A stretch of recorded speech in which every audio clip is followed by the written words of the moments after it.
রান্না করব বাসমতি চালের ভাতই বলা চলে। এগুলো আমি আধা ঘন্টার জন্য কুসুম গরম পানিতে ভিজিয়ে রেখেছিলাম।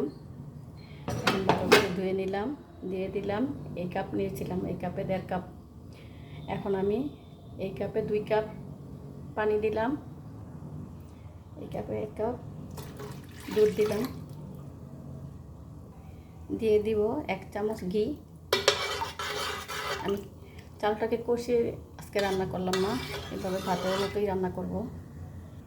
দিয়ে দিলাম তেজপাতা, দারচিনি, এলাচ, সাথে 1 চামচ লবণ দিলাম।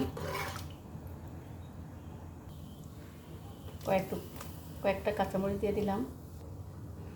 পানিটা বলক চলে আসছে, এখন দিয়ে দিব চালগুলা।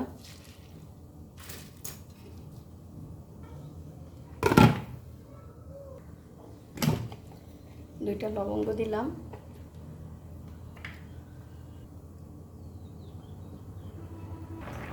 বলক চলে আসছে, এখন আমি একটা তাওয়ার উপরে চুলাটা ডিম করে ঢেকে বসিয়ে রাখবো।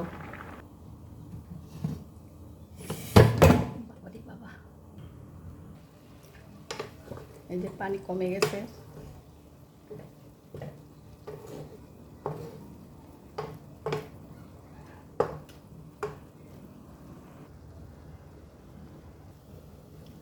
কত সুন্দর ঝরঝরা হয়ে গেছে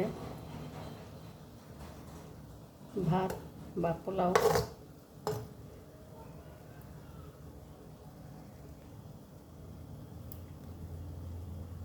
যে কোনো একটা হবেই।